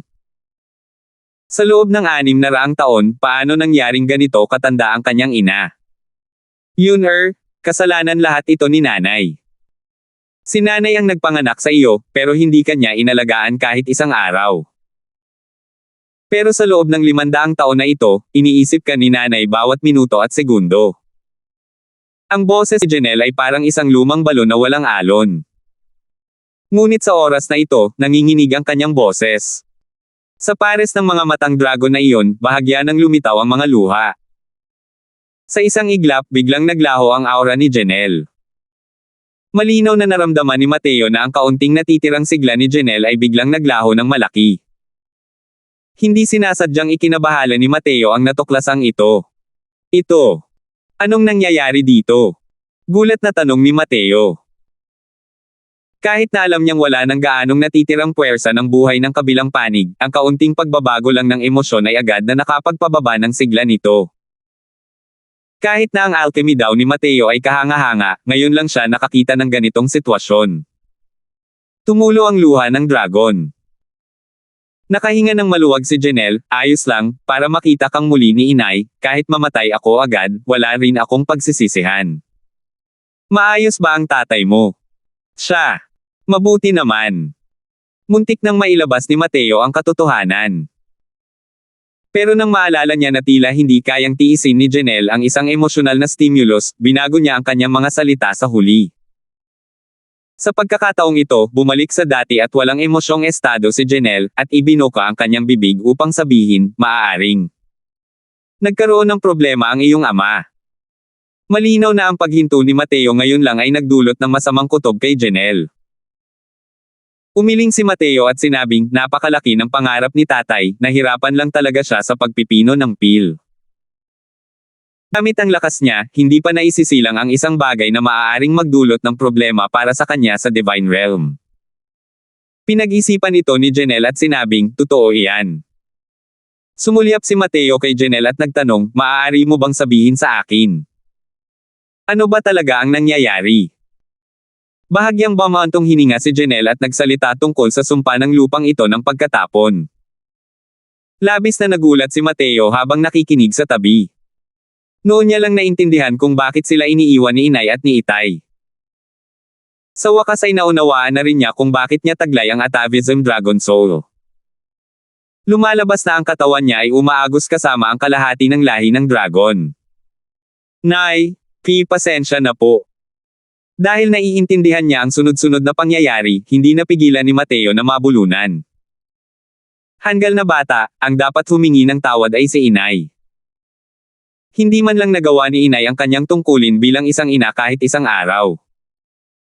Sa loob ng ilang taon, kayo ng iyong ama ay nagdusa, pang-aalo ni Janelle sa kanya. Hindi mo kasalanan yan.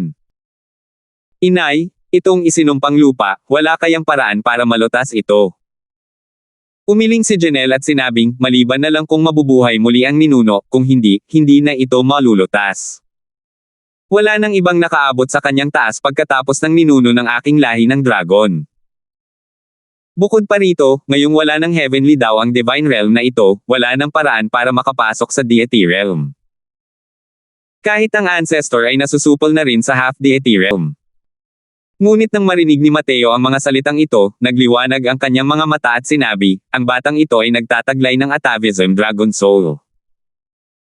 Hindi ba't sinasabi na hanggat taglay ng isang tao ang Atavism Dragon Soul, makakamit niya ang taas ng kanyang ninuno? Na hanggat ang batang ito ay nakarating sa deity realm, posible na maalis ang sumpang ito. Ano? Ikaw? Taglay mo ang kaluluwa ng Atavism Dragon. Hindi rin gaanong mahalaga ang pagkagulat ni Janelle. Ang Atavism Dragon Soul ay umiiral lamang sa mga alaala ng lahi ng dragon. Wala pang nakakita noon, at napakahirap din itong matukoy. Dahil wala pang nakaabot sa taas ng Asher Dragon Progenitor noon. Kaya naman, kahit si Janelle, na siyang nagsilang kay Mateo, ay hindi rin alam ang tungkol sa pagkakaroon ni Mateo ng Atavism Dragon Soul. 1248. Siyempre naman. Kung hindi, paano ko makikilala ang tinig ng Diyos ng Dragon, ang ganitong uri ng nawalang martial technique? Tanong ni Mateo. Sinikap ni Janelle na pakalmayan ang kanyang mga emosyon sa abot ng kanyang makakaya. Ngunit natuklasan niya na mahirap palang pakalmayan ang kanyang isipan. Sa wakas ay naintindihan na niya ngayon ang ibig sabihin ng naiintindihan ko, ng matandang ninuno kanina. Para mabasag ni Mateo ang sumpa, tiyak na mayroong kakaibang aspeto. Pero hindi kailanman pinangarap ni Janelle na iyon pala ang Atavism Dragon Soul. Pero di nagtagal, bahagyang bumantong hininga siyang muli at sinabing, kahit ang Atavism Dragon Soul ay wala ring silbi. Sa kasalukuyan, ang divine daw ay lumiit na sa zero, hindi mo na kayang basagin ang mga kadena. Isang ekspresyon ng determinasyon ang lumitaw sa mukha ni Mateo, at sinabi niya, ang batang ito ay pumunta sa God's Fall Mountain Range na ito upang makahanap ng pagkakataong makalusot sa deity realm. Magiging isang Diyosa ako o mamamatay sa pagsubok? Gulat na tanong ni Janelle, Mateo, bakit ka ganyan? Maikling ikinwento ni Mateo ang sitwasyon sa labas ng mundo ngunit maraming bagay ang itinago. Para nang lamparang malapit nang mamatay si Janelle na walang langis ngayon. Malamang ay hindi na niya kayang tiisin ang pagpanaw ni Richard. Kung hindi dahil sa Eternity Frost na malapit nang magpalamig sa kanyang mga pisyolohikal na tungkulin, matagal nang pumanaw si Janelle, at ang kanyang daw ay naglalaho na. Ang piraso ng Eternity Frost na ito ang eksaktong nakuha lamang ni Richard matapos magsikap ng husto nang makapasok siya sa kalaliman ng mga lupain ng dulong hilaga noon. Pero masyadong mapanganib ang rehiyong ipinagbabawal ng Diyos. Kahit pa may pumasok na isang deity realm powerhouse, mahirap pa ring protektahan ang kanilang mga sarili, lalo na ikaw. Nag-aalalang sabi ni Janelle. Sa wakas, nakita na rin niya ang kanyang anak, kaya ayaw niya itong mawala ng ganito lang. Matalim na titig ang sinabi ni Mateo, may dahilan ang batang ito kung bakit kailangan niyang umalis. Ngayon, may isa pang dahilan. Ayaw mo bang lumabas at makipagbalikan kay ama? Pagkarinig sa mga salitang ito, isang liwanag ng pag-asa ang lumitaw sa mga mata ni Janelle. Isang magandang kasinungalingan ang hinabi ni Mateo. Hindi niya inaasahan na tahimik na maghihintay si inay sa kamatayan. Nawala na siya ng ama at ayaw na niyang mawala pa si inay. Gaano man kadilim ang pag-asa, nais pa rin ni Mateo na iligtas ang kanyang ina. Kahit baliwalain ang resulta matapos mangibabaw ang lahi ng demonyo sa Divine Realm, ang alitan pa lang sa pagpatay sa ama ay imposible nang mabuhay sa ilalim ng iisang kalangitan. Kung hindi niya kayang lipulin si Ken, mas gugustuhin pa niyang mamatay. Siyempre, hindi niya sasabihin ang ganitong klaseng mga salita. Tungkol kay Janelle, sinabi lang niya na iyon ay para sa matuwid na layunin ng sangkatauhan. Tutal, minana niya ang mga turo ng daw ng ganap na langit at naging anak ng mandato ng langit. Ang pasanin na ito, kailangan niyang pasanin. Nang makita ang mga mata ni Mateo, alam ni Janelle na hindi niya makukumbansi ang kanyang anak kaya't napabuntong hininga na lang siya at sinabing, pareho lang ang ugali mo sa ama mo. Pareho kayong matigas ang ulo. Ngumiti si Mateo ngunit hindi nagsalita. Sa puntong ito, wala na ang puso ni Mateo, at tuluyan na niyang tinanggap si Janelle. Kahit na unang beses pa lang itong nagkita, wala ring gaanong psikolohikal na balakid si Mateo. Hindi kayang lokohin ng mga tao ang pakiramdam na konektado sila sa dugo. Bukod dito, ito ay isang koneksyon na nagmula sa kaibuturan ng kaluluwa. Kung hindi dahil sa ganoong kalakas na ugong, hindi rin sana magpupumilit si Mateo na pumasok ng padalos-dalos sa kuweba na ito. Matagal na nag-usap ang dalawang tao. Ang pag-uusap na ito ay tumagal ng 5 araw at 5 gabi. Sa loob ng 5 araw at 5 gabing ito, sa wakas ay nalaman na ni Mateo ang mga pangyayari noon. Lumalabas na hindi nagtagal matapos makatakas si Janelle mula sa lupain ng pagkatapon noon, nakasalubong niya si Richard at ang kanyang grupo, na pumasok sa rehiyong bawal ang kawalan. Ang paggala-gala ng mag-isa sa Godsfall Mountain Range ay lubhang mapanganib. Kaya naman, inimbitahan ni Richard si Janelle na sumali sa kanilang koponan. Kalaunan, naantig ni Richard si Janelle gamit ang kanyang karakter. Mula noon ay nagpakasal ang dalawa, at sumunod din si Janelle kay Richard pabalik sa Medicine King Hall. Si Janelle ay sadyang naninirahan sa malalim na pag-iisa at bihirang lumabas. Napakakaunting tao lamang ang nakakaalam tungkol sa kanyang pag-iral. Pero di nagtagal, may dumating na problema. Natuklasan ni Richard na napakabilis pala ng pagtanda ni Janelle. Sa loob lamang ng mahigit 200 taon, si Janelle ay tila tumanda ng 10,000 taon. Sa paulit-ulit niyang pagtatanong, ikinwento ni Janelle ang buong pangyayari. At ng oras na iyon, nagdadalang tao na si Janelle. Ginamit ni Richard ang lahat ng kanyang kakayahan at hindi rin niya napigilan ang pagtanda ni Janelle. Mahal na mahal niya si Janelle at nagdesisyon siyang huwag nang ipanganak ang batang ito. Dahil mas mabilis pa sana ang pagtanda ni Janelle sa panganganak niya. Pinili ni Janelle na umalis nang hindi nagpapalam upang maipanganak si Mateo. Bumalik siya sa lupain ng pagkatapon. Sa panahong ito, nabalitaan ni Richard ang tungkol sa Eternity Frost. Kaya naman, makapasok lamang siya sa kailaliman ng mga lupain ng dulong hilaga upang hanapin ang Eternity Frost. Kalaunan, dumating siya sa lupain ng pagkatapon dala ang Eternity Frost, ngunit natuklasan niya na ang lugar na ito ay mayroon ng nakaayos na mga bulaklak ng peach. Nag-ingat siya at sumugod ng padalos-dalos sa pormasayo ng mga bulaklak ng peach, ngunit muntik na siyang mapatay ng pormasayo ng mga bulaklak ng peach. Ang pagmamakaawa ni Janelle ang nagtulak sa matandang ninuno na iligtas si Richard. Gusto ni Richard na manatili sa lupain ng pagkatapon noong panahong iyon, ngunit tumanggi ang matandang ninuno kahit ano paman. Sa huli, iniwan ni Richard ang Eternity Frost at dinala si Mateo na nakabalot sa lampin. Sa lupang ito ng pagkatapon, ang bilis ng pagdaan ng buhay ni Janelle ay lubhang nabawasan. Kasama ng Eternity Frost ni Richard, ganoon niya nabuhay hanggang ngayon. Maliban na lang, si Janelle ay isa ng buhay na patay at hindi na talaga kayang umalis sa malamig na lugar na ito. Kahit kaunting pagbabago ng mood ay magpapabilis sa pagdaan ng buhay niya. Nang marinig ang mga nakaraang pangyayaring ito, walang humpay na bumaantong hininga si Mateo. Talagang pinagtatawanan lang ng tadhana ang mga tao. Noon lang alam ni Mateo kung bakit palaging pumapasok si ama sa kalaliman ng God's Fall Mountain Range kada ilang taon. Akala lang niya ay gahanap ng mga pagkakataon si tatay noon, pero hindi niya inisip na mayroon pa ring ganitong uri ng pangangatwiran. Kahit pinaghihiwalay ng kagubatan ng mga bulaklak ng peach, maaari rin itong bahagyang maibsan ang sakit ng pag-ibig. Nakakalungkot lang na ngayon ay tuluyan na silang pinaghiwalay ng buhay at kamatayan. Pagkalipas ng 5 araw, lumabas si Mateo mula sa loob ng kuweba. Ang kanyang mga mata, habang nakatingin sa matandang ninuno, ay puno ng pagkakomplikado. "Huho, kung gusto mong maghiganti, gawin mo," nakangiting sabi ng matandang ninuno. Tumingin si Mateo sa kanya at biglang bumaantong hininga at sinabing, "Kalimutan mo na yan. Sa totoo lang, naiintindihan kita. Si nanay ay isang taong nasa bingit na ng kamatayan.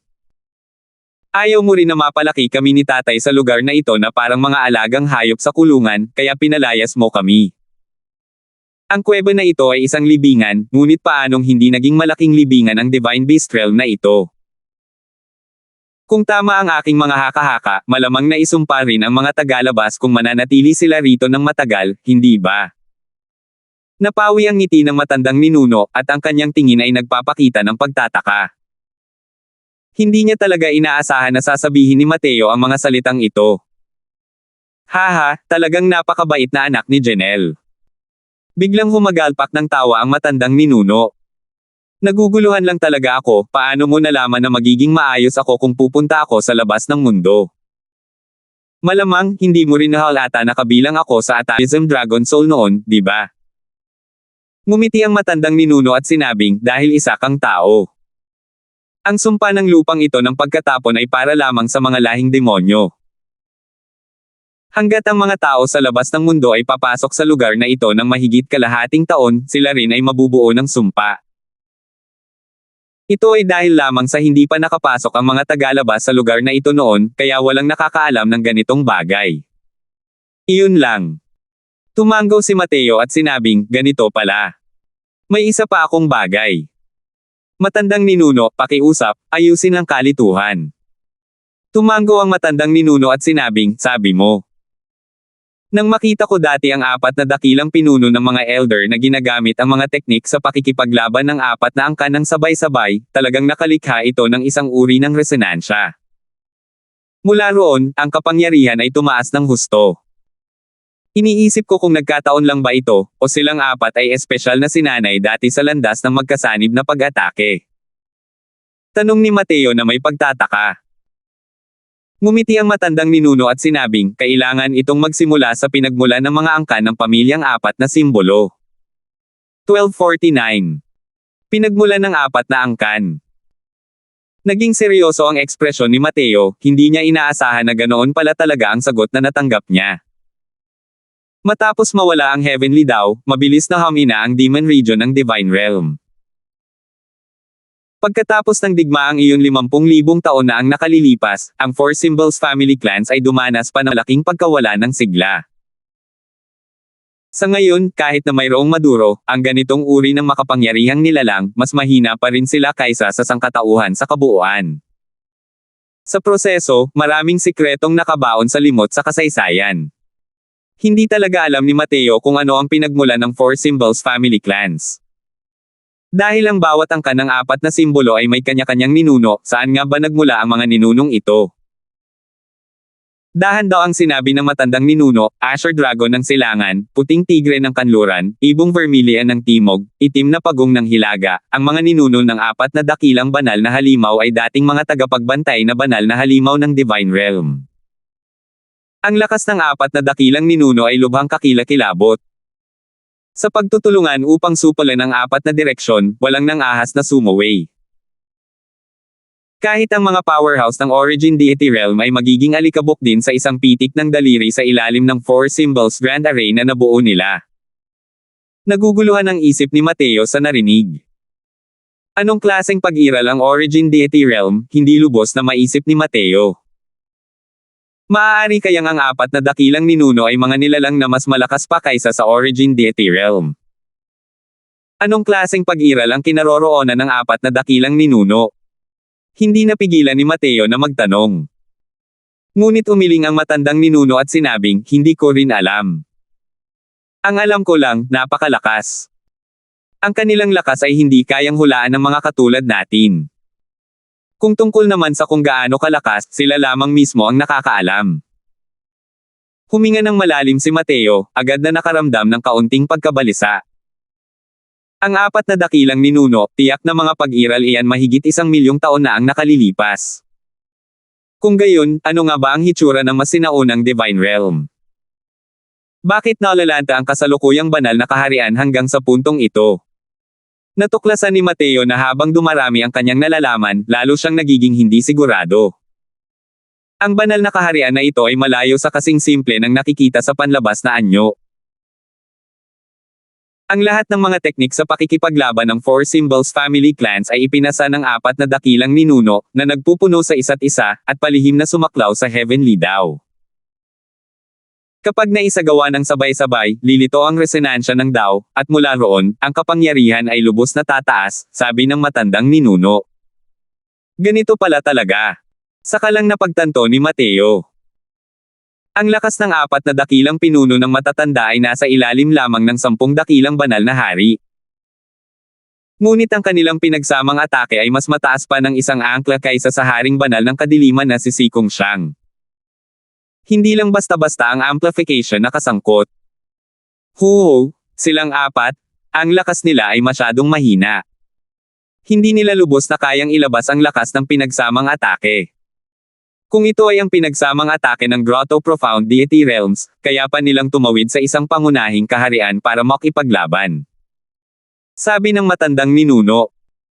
Nanliit ang mga mata ni Mateo, natakot sa mga sinabi ng matandang ninuno. Mga powerhouse ng Deity Realm na tumatawid sa isang pangunahing kaharian upang makipaglaban, ito ay isang bagay na hindi maisip. Kahit para sa mga nasa pinakamataas na antas ng Grotto Profound Deity Realms, imposible ring maging katapat ng isang Heaven Glimpse Deity Realm. Ang ganitong uri ng pagtaas ay talagang hindi kapanipaniwala. Biglang may naisip si Mateo at muling nagtanong, kayang ipatawag ng Four Symbols Family Clans, 7 Constellation Grand Array ang kani-kanilang guardian spirits. Iniisip ko kung makakagawa ba sila ng resonance sa pamamagitan ng pagsasama-sama. Noon, pinigilan ni Carson ang espiritu ng puting tigre, ngunit napigilan siya ni Mateo. Ang layunin niya noong panahong iyon ay ang diwa lamang ng puting tigre, at hindi ang sirain ang angkan ng mga tigre.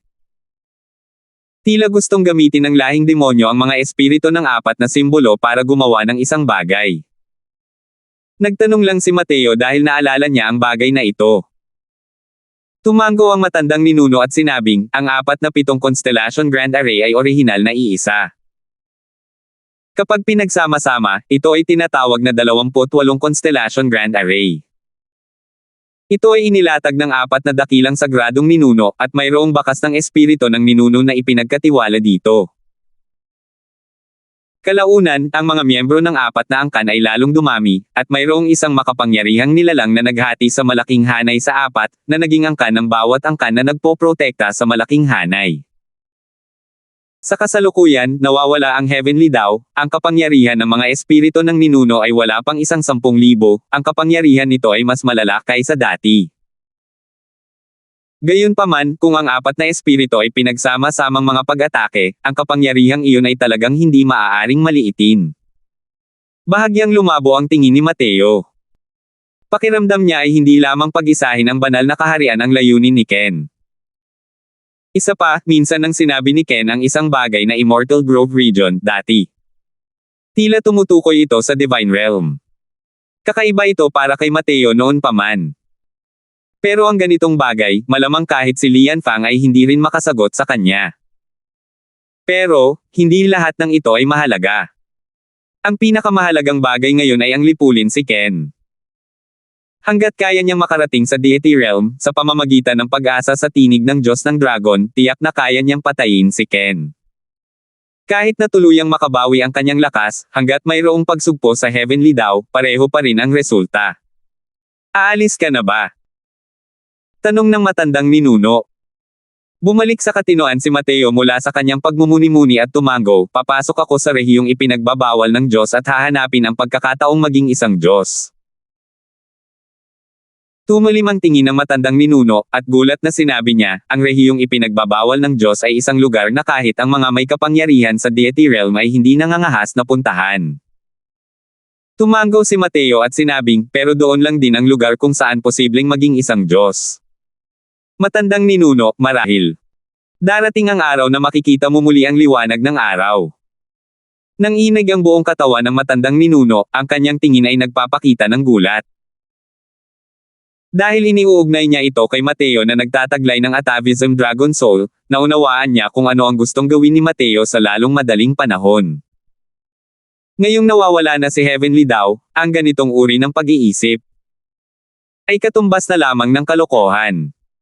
Maliban na lang, bakit ba siya tuwang-tuwa? Hay nako, ang pagkakaroon ni June ng anak na katulad mo ay tunay na pagkamit ng biyaya ng langit. Yun taglay mo ang kaluluwa ng atavism dragon, wala akong maituturo sa iyo. Pero may isang bagay akong sa tingin ko ay makakatulong ng kaunti sa iyo, sabi ng matandang ninuno. Nagliwanag ang mga mata ni Mateo, at tahimik niyang hinintay na magpatuloy sa pagsasalita ang matandang ninuno. Mahinahong sinabi ng matandang ninuno, ang Sacred Dragon Token, malamang hindi mo pa rin ito makontrol, tama ba? Gulat na tanong ni Mateo, paano mo nalaman?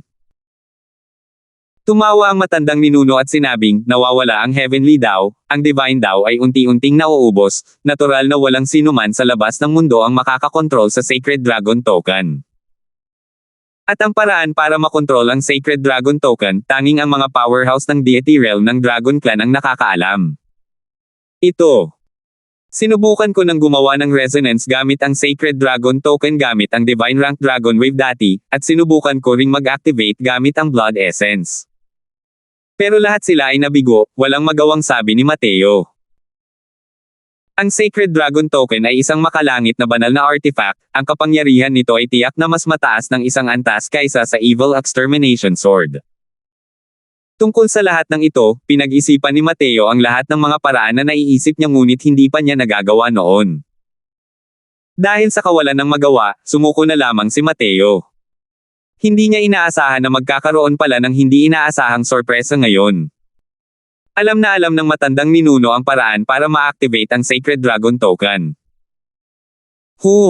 Ang Sacred Dragon Token ang pinakamahalagang kayamanan ng aking lahing dragon, at personal itong ginawa ng Panginoong Sacred Ancestor, na ginamit ito bilang token para maging patriarch.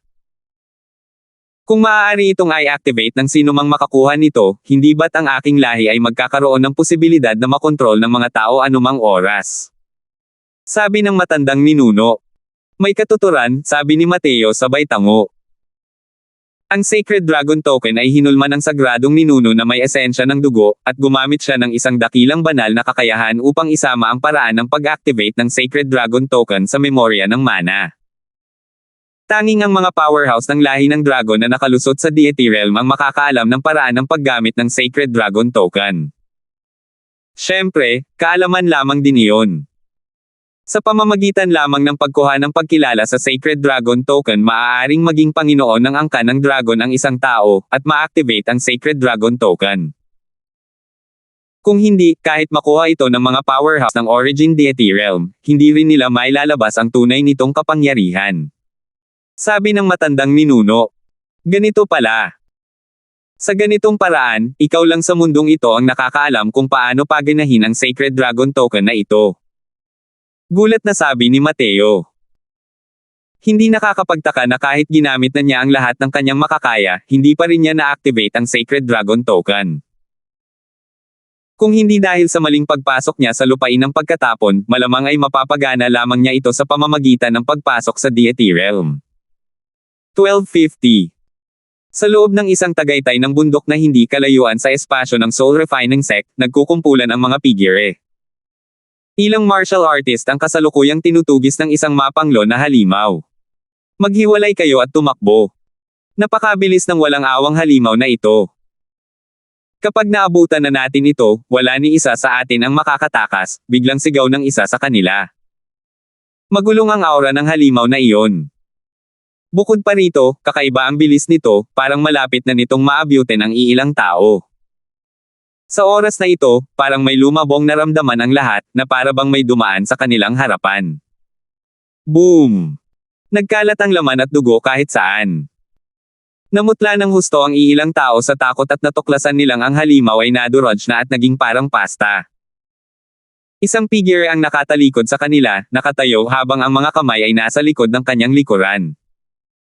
Hindi napigilan ng iilang martial artists ang magpalitan ng tingin, gulat na gulat sa husay ng kabilang panig. Maraming salamat sa pagtulong ni Senior. Yumuko ang ilang tao bilang pagpupugay. Dahan daw ang lumingon ng taong iyon.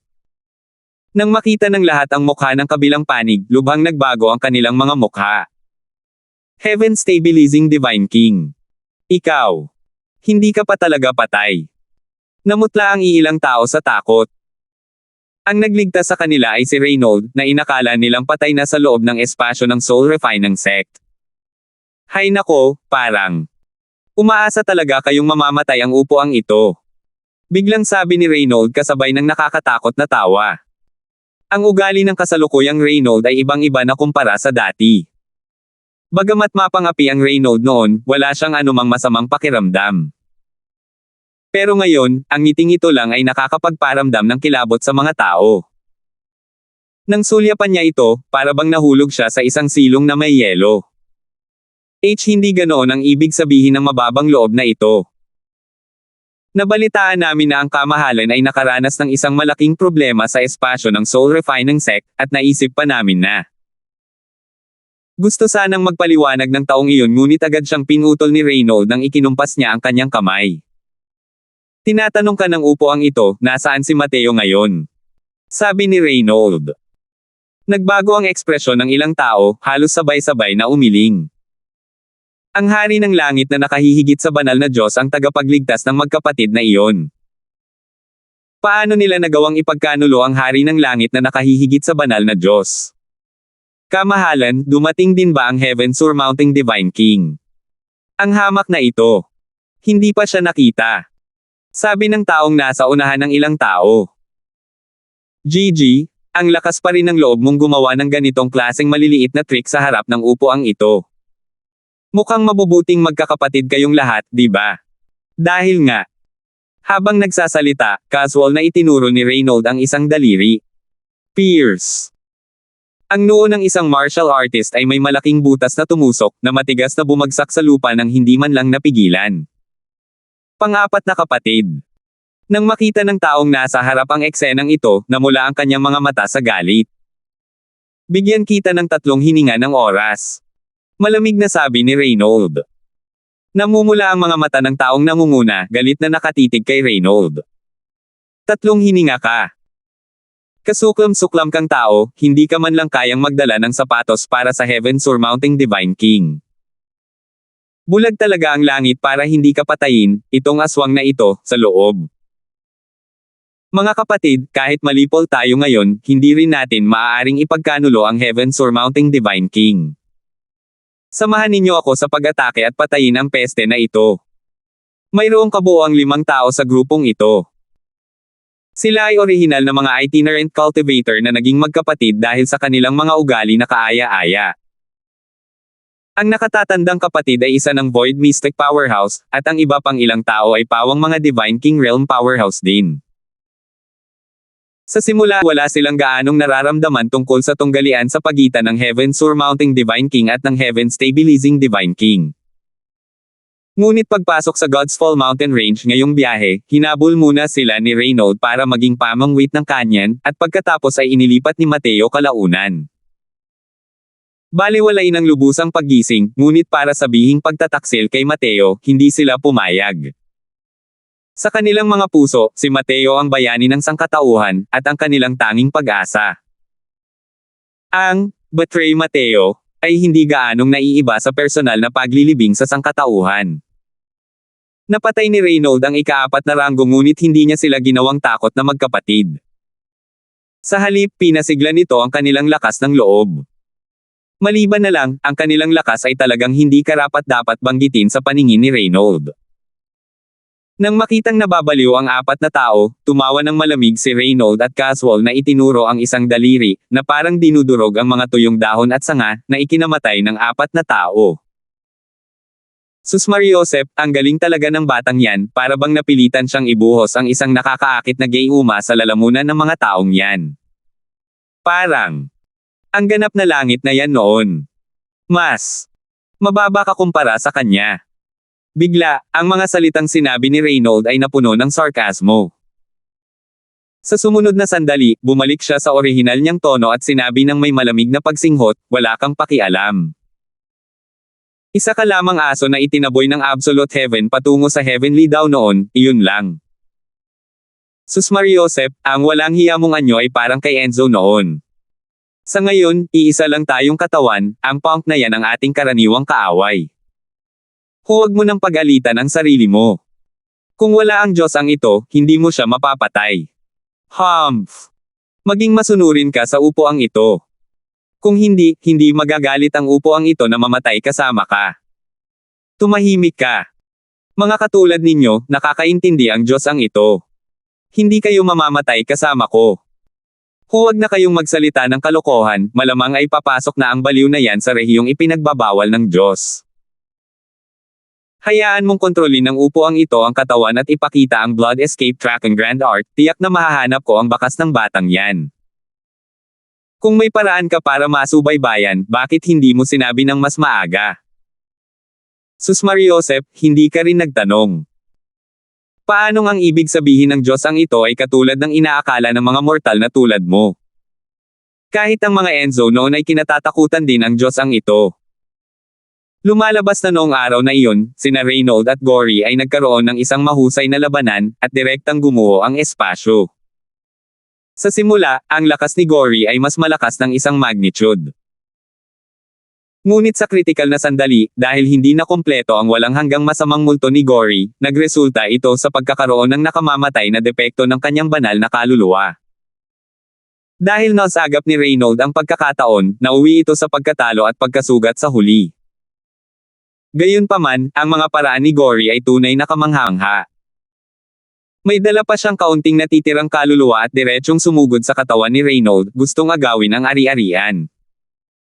Ang dalawang tao ay nagkaroon ng isa na namang matinding labanan sa loob ng katawan ni Reynold. Sa huli, walang sino man ang maaaring gumawa ng kahit ano sa isa't isa. Sino ang mag-aakala na ang banal na kaluluwa ng dalawang tao ay talagang nagsasama-sama sa huli?